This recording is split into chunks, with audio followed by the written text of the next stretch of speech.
Have the markets reached their bottom? That's what every investor wants to know. But what about the mutual fund industry? To talk more on this, we are joined by Deputy MD and Joint CEO of SBI Mutual Fund, Mr. DP Singh. Thank you for joining us on Business Today. Thank you, Riddhima. Thank you so much. I want to start by asking you that when markets are volatile and they're seeing sort of a downfall, what are the dynamics of the mutual fund industry? Yeah, when markets are, markets volatility or markets being down is part and parcel of the game. So we are always prepared for that. Rather, as far if I talk about SBI Mutual Fund, we always take care of this thing that we should definitely take care of the drawdowns during the downside. How much you are negative when the market is negative by a percentage point, that is the key area. That is the key which tells you which quality of assets you are holding for the investors. So that is something, and we are very happy that during this downturn which has happened in the last 3-4 months, that has been vindicated, that our fall has been generally much lesser than the market fall. That is where our responsibility of check the downfall is there, and that is for so. I mean, the whole mutual fund industry will like to do that, but then you have to see when whosoever goes with this swing, when it is in momentum, go whole hog into momentum, and during that period you showcase the outperformance, that I am outperforming. That's important. I mean, outperforming the benchmark is important. But too much outperformance from the rest of the things is always very dangerous. Yeah, the risk also increases. So we always are considered, because we have to take care of the expectations of the people who are coming into market. Not everybody is coming that I am ready to take highest risk. I mean, risk is always relative in the mutual fund industry. Yeah. But then this is very important. The mutual funds have to take care of that. The drawdowns are limited. What about the investors? Did you feel that they are more nervous, and since the folios have fallen a little bit, SIP numbers have marginally reduced? Yeah, in markets, fundamentals, sentiments, the behavior, we all are human beings, right? We definitely get, when I look at my valuation any particular day, and if it falls, so definitely it will impact me, because I keep on thinking that this money is my money now. Today my net worth is this. When the net worth goes down, then everybody feels nervous. But I will compliment the investors in general. I'm not talking about any individual example. Generally, the investors have shown a very disciplined and very strong pace. No, the panic button has still not been pushed. People are aware that market is falling down. Okay, market has fallen down more than expectation. But yes, it will come back. People have confidence. What about your view on the FII sellouts? FII sellout, I seeing another thing. The way the smooth selling and smooth taking out the money has happened in India, that will bring in more confidence into FIIs today. Because you बेच के दिखा दो आप China में और पैसा ले जाके दिखा दो, nobody will allow you to do that. So, but here people have sold it, people have taken the money out, people will come back. With the currency has also depreciated, Indian currency, they will come back with the same amount they will buy. So they will be in a different position. Currency risk will be lesser because we have already depreciated. I am of the view the moment all these global uncertainties are over, whatever is happening in US because of the new regime being there. So it's a matter of time, these will settle down. And once they settle down, the money will start coming back, for sure. Do you feel that one should exit the mid and small caps, because certain fund managers have also said that this is not the right time to be in mid and small space? One thing I will tell you, across the industry, I know for sure about SBI Mutual Fund and for others also, this drawdown, this market coming down has given a lot of opportunities to fund manager to rebalance their portfolios. You would have seen that there are a lot of stocks which the exit has happened. No, so many new stocks have come, but there are some stocks which are very highly illiquid also, which have continued. I will not say that we should go all out कि हाँ भाई यहाँ से निकल जाओ, ऐसा नहीं है. Because if you look at yesterday also, the mid cap has outperformed. The market has gone up, mid caps have outperformed. If you look at today, till now the market, there's no question of looking at day-to-day basis. But I don't think the quality matters. Quality in small cap, quality in mid cap, quality in large cap. This will always work. We should have a best quality portfolio. I will not get into the caps, whether it is a large cap or mid cap or small cap. Yeah. What sort of allocation can the investors look at right now? Large, mid, gold, or? I think multi-cap is the best category because this is something, because large cap from the market cap point of view, the Nifty 50 will always be very, very heavy on the overall market cap. So the multi-cap category is the best. Don't marry with one cap, either large or mid or small. See, the fund managers are the best people who can take a call. On multi-cap fund, they can always go wherever they want to. So I think that multi-cap fund or the multi-asset fund, if you don't want to take a call on the market in whole hog. But see, from this level, anybody not having any allocation to equity will be the worst thing to happen. So multi-asset class is multi-asset allocation is one, multi-cap is another one. So these two are the categories which I will prefer anybody to go at this point of time. What's your advice to the new investors who want to start their SIPs in mutual fund? As far as starting the SIP is concerned, I think multi-cap fund, again I'll come back. Multi-cap fund is the best category to be, because to enter now, or if they want to enter whatever they want to do small in the equity category. But if they want to take a smaller call, very, very cautious call on the markets, being in the markets and not taking too much risk, then multi-asset allocation fund is the category which is there. But for others, see, today another thing is that we have to look at the audience. Audience means investor. Who are the investors? Who are into which asset, which category of taxation and all those things. So the new investors who are into now with the 12 lakhs scheme coming in, so I think there will be huge universe for getting into conservative hybrid also, which is putting up to 25% in equity and remaining into the debt and high quality debt. That is something which is very important if somebody wants to just to take some stake in the equity market and remaining into the fixed income.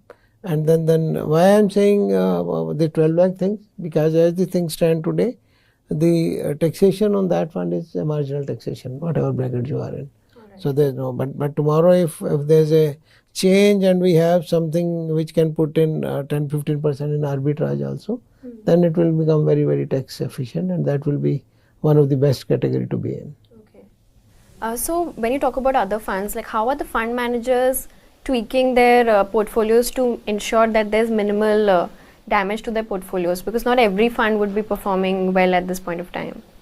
See, again, the one thing is, in the mutual funds everybody looks at the past performance. Yeah. Whatever actions are being taken by the fund manager, that will give the result in the coming 6 months, 1 year. And even if one of the best managers take a call on any particular stock today, so he never takes it कि अगले 1 महीने में कितना बढ़ेगा.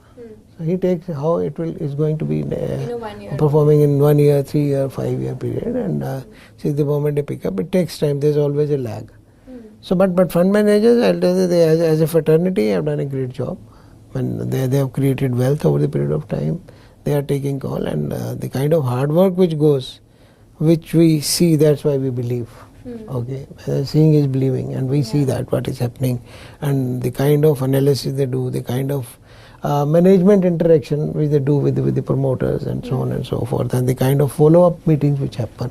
So those are the things which, and you just understand, if somebody is putting 10,000 rupees and he will be paying what, 100 rupees as a fee, and for his 10,000 rupees, fund manager is meeting the promoters and going and meeting them and doing them, and he is getting the benefit of that in his 10,000 rupees or 1 lakh rupees. So I think this is the best tool, mutual funds. Through if you are entering into the equity markets, if you are taking a call on the market, nothing other than mutual fund route. That is my call for every investor. Who begins sort of. Yeah, to begin sort of, otherwise also, as an individual also. If tomorrow, suppose I am not a mutual fund person, I have to put in money, I will always put money through mutual funds. I will not take a direct call. Because that's more riskier. There's a portfolio which can take care of any volatility in a particular stock.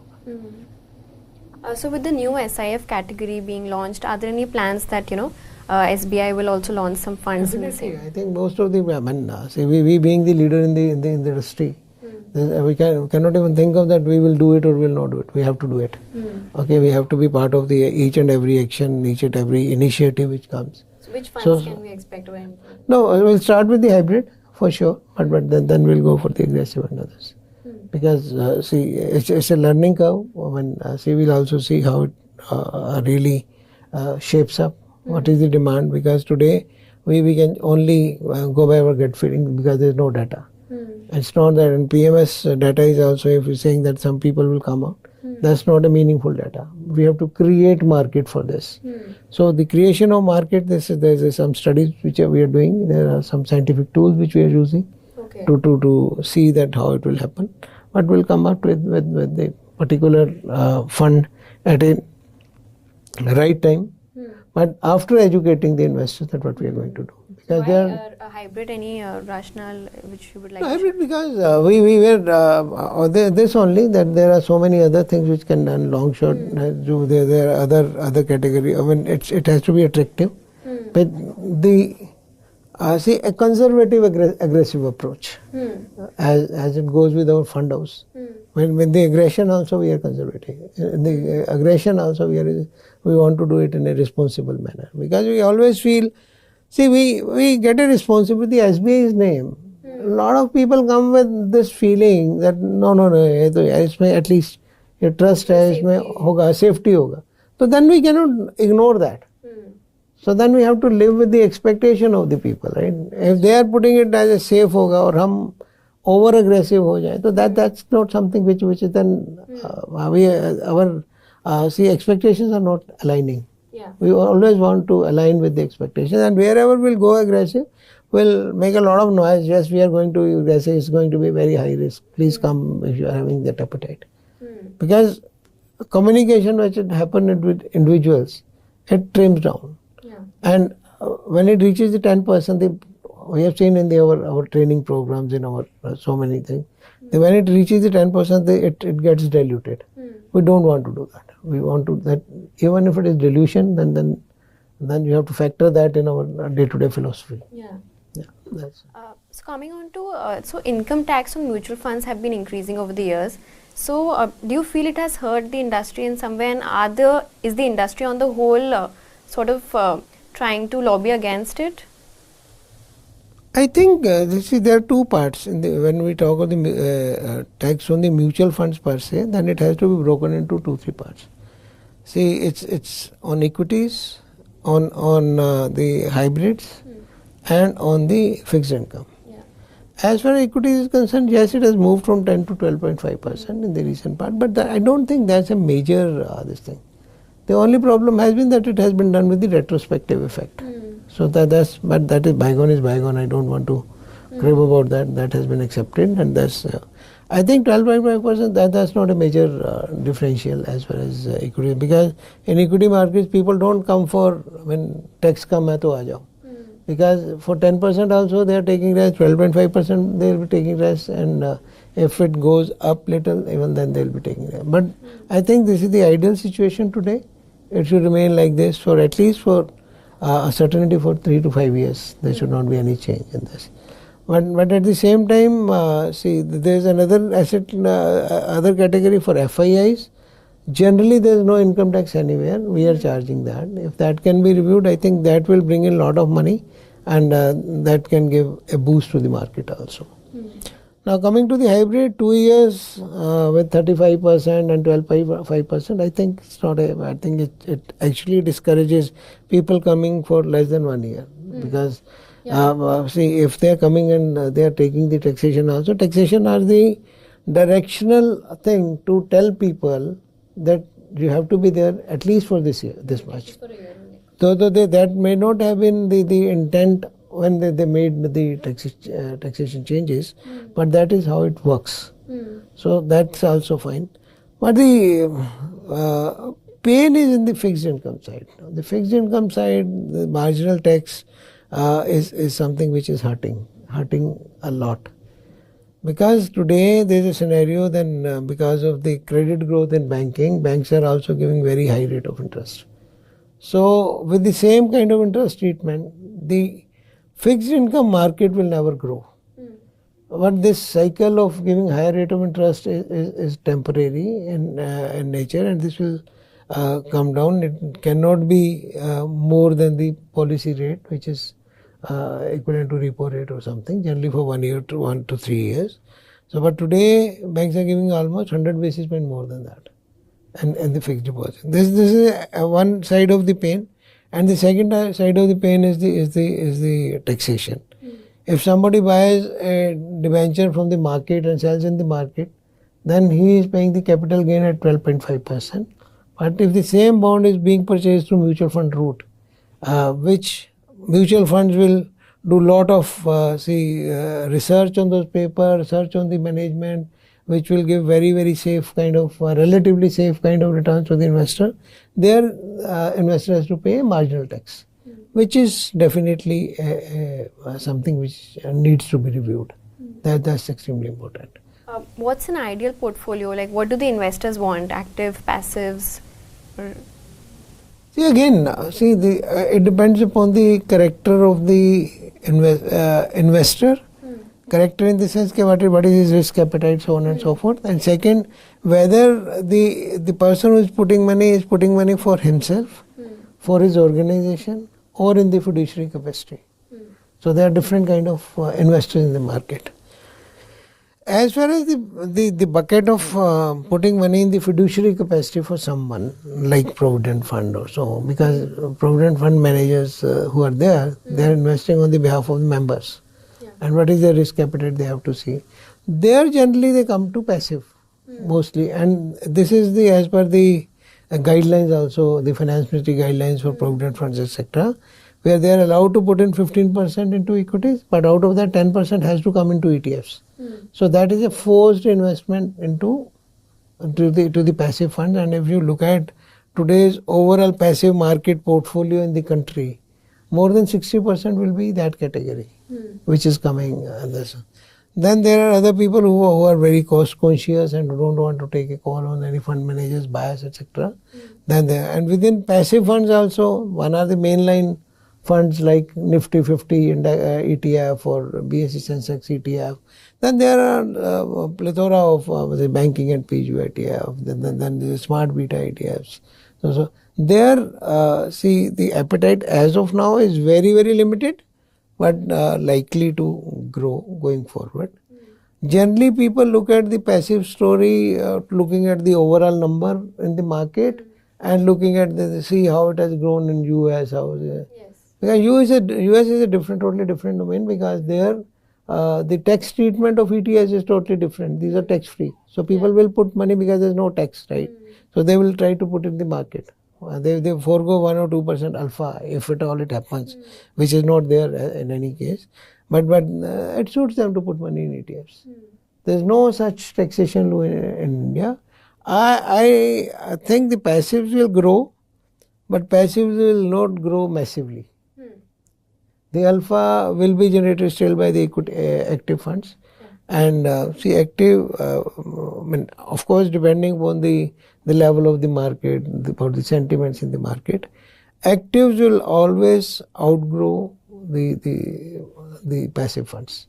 But passive funds, there is a market, there is a niche, so it has to be a proper mix of passive and active. About the 250 rupee SIP initiative by the SEBI, do you feel the cost will be covered because certain fund houses did have that? Cost will be covered. Cost is not an issue. Moreover, the fund houses can do some cross subsidization also. If the concept is the financial inclusion, then it is going to happen. In any case, it's not that it was not there earlier. It was already there, but now with it has been standardized. Costs have been standardized. People are talking about that, making it more. And I think there's a huge what you call the part of the pyramid who have not participated in the equity market. And the moment they start participating in the equity market, our population has to be our strength. Our demography has to be our strength. So if more and more people, because today through mutual fund route hardly 5 crore investors are there. 18, 19 crores demat accounts are there. So I think this 5 crores immediate can easily become 10 crores. And if there are 2-3 crore people who are putting 250 rupees every month, you can understand the difference. So that will give a big boost to this thing. But then there's a case in which funds, whether they have to be brought in the equity funds or so. For us in our Jannivesh SIP, we are now pushing only one fund, which is the balanced fund. We don't want them to take a full-fledged call on the equity markets, because equities, all said and done, are relatively riskier than other asset classes. So we want to again behave like a responsible asset manager, so that even if there is a dilution in the communication, so even then they are taken care of by putting money in the right kind of fund. That's how it works. What about the pros and the cons of direct investing? Because a lot of investors also, like to go for direct investing. Direct investing is in the mutual funds? Yes, direct investing. Yeah. It's at the knowledge of mutual funds is still at a nascent age. Yeah. No, there's a niche for everything. There are some people who feel that it's a vanilla product, like if it's a large cap fund, and I don't need much advice, and they feel that I can live without it. And moreover, regulatory ecosystem has been created like this, that they can come directly and deal with the mutual funds. Because what is happening is mutual funds are slowly becoming a quasi-banking product.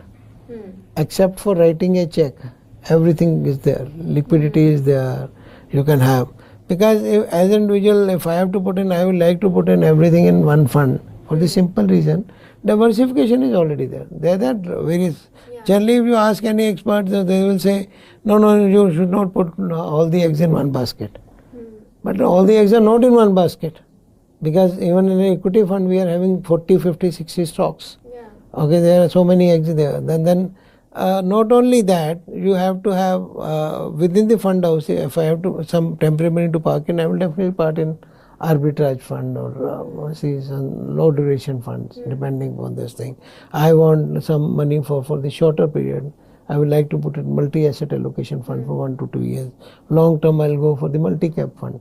It becomes very easier for me to manage. If you just think of if you are having saving bank account in one bank, and your fixed deposit in another bank, and another fixed deposit in third bank, fourth bank, how will you do it? Especially in the direct class, people will like to be into the one fund where the credibility is there. They can use their assets. You can get the best customer service. So we are moving towards that. So that's why I always call it a quasi-banking product. Because yes, this banking regulation don't have, but the capital market rules, the liquidity which has been there is there. So eventually it is going to happen like that. So it may take 2 years, 3 years, 5 years. And we see there are a big number of people who want to put in 100% in one fund house. And I met so many. And they're very happy with this. So I don't want to create a plethora of funds in my in my thali and then see what to taste here, what to taste here. And eventually, over the period of time, 1-2% here or there, everything. Going by the example, if people are looking at the rate of interest only, then nobody will open a bank account in State Bank of India, because State Bank of India on a saving bank giving only 2.7%. Okay, whereas the other bank is giving 5%, 6%. So why people are going there? Because they have got the whole plethora of products there. They are having the same bank, they are having their FDR, they are having their personal loan, they are having their car loan, they are having their housing loan there. So they are there, they are stuck there. So same will be here. If I want to park my money, I'm parking money in arbitrage fund. If I have short-term money, I'm putting here. If I have my children benefit fund is here, and that is there. If I have long-term money, I'm putting money in multi-cap fund. Everything is there, then I'll keep on moving. If I have to some point on a book profit, I'll come back to arbitrage, and then I see the market is better, I'll move it from there, just switch over. I need not do anything. Especially in the direct category, more and more people will depend upon one fund house. So they feel that. Yeah. With the rise of Fintechs, do you feel the national distributors, NDs or IFAs, they feel that somewhere threatened, or you feel that everyone has their own space in this? And So then I tell you why the penetration is so low. Everybody has much more space than anything else. Now fintechs for particularly, they have created a platform. They have created a ease of doing business. But the issue with that is, till now, advisory takes a very big backseat. So everybody is looking at the 1 year, 3 year return and putting money there only, and the longevity is very low. More numbers are coming, more funds are coming, but the closures are also very low. Yeah. So we have to work with fintechs. Actually, I have already discussed with 1 or 2 fintechs already, so that we should come out with a responsible push of a product. Because always pushing just for this thing that the last 3 year returns are highest in this category. And so many studies show any fund which is showing the highest return in the last 3 years will definitely will not be the highest return in next 3 years, because this happens in the short period. So we generally look at the back mirror. That is it. But yes, they have sufficient NDs. They have a separate set of people, and different NDs have different business model. Yeah. No NG will have different business model, and then the another Bajaj Capital will have a different business model. Some will have more branches. Some will have more sub-brokers. But there is a space for everybody. There is no dearth of business. So SBI is the largest mutual fund, and what has worked for the fund house and what are the challenges you see? See, work from fund house is walking the talk. We always work towards that the trust which we people have in SBI, that should not be impacted by any manner. Nothing should go wrong, touch wood, and we are proud of that. We are proud of the investment processes and investment team members, and the way we are reaching out to people, and then SBI branch network. See what happens, an individual sitting in the hinterland, the branch may not be doing anything on the mutual fund, but there's a faith that there's somebody whose door I can knock if there's some problem. That gives a lot of trust. So we have to make people aware in the branches, we have to educate people, we have to educate more and more number of MFDs so that they sell the right kind of products. The challenge, the opportunity is huge. Trust is there, but we have to walk the talk. It's not that we are saying something and behaving something differently, and that's not the case. But the challenge definitely is when you become a leader, you have a huge market share. Continuously getting that kind of market share to retain and grow from there on is always a challenge. But I think we'll be able to be there, because we are very agile and proactive towards so many things. We have don't look at me and see how our company is very young. All the youngsters are there, and the way they work is extremely good. So I don't think there's any challenge in the organization. But yes, these are the difficult, when you have to work much more harder to continue and retain your market share and your space in the market. Especially when new players are coming with the new tools and all those things, you have to align with those. You have to be ahead of the curve always. So that's always a challenge. Lastly, what are the biggest trends in mutual fund which we'll see in the coming time? The strength is see, honestly speaking, I think the whole positivity towards the mutual fund which has been generated over the past decade is the biggest strength for the industry. Okay. Yeah, because the mutual fund sahi hai. And the next move towards that, now decoding further, kisme kya sahi hai, kind of thing. When what is sahi for you and what is sahi for me are two different things. What may be sahi for you may not be sahi for me. What is sahi for me may not be sahi for you. So then we have to look at the individual. We have to go granular. We have to go singular. Then see what is good. And we should have more and more number of people who can talk about this thing and who can identify what is right for whom. That is the challenge, and that's, I think, mutual fund industry is doing a beautiful job on that for reaching out to every niche. If you look at the advertisement also, they are targeting millennials, they are targeting the mid-income, they are targeting the young professional, they are targeting retirees, they are targeting children.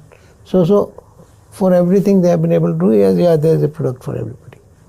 That has been a big strength. All right. Thank you so much.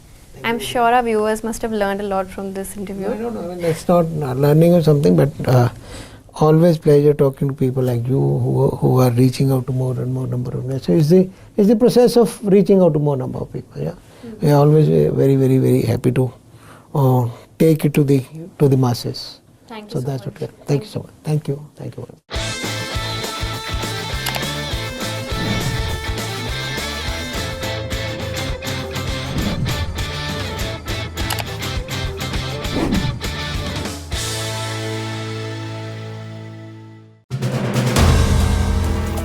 If you like the video, do like, comment, share and subscribe.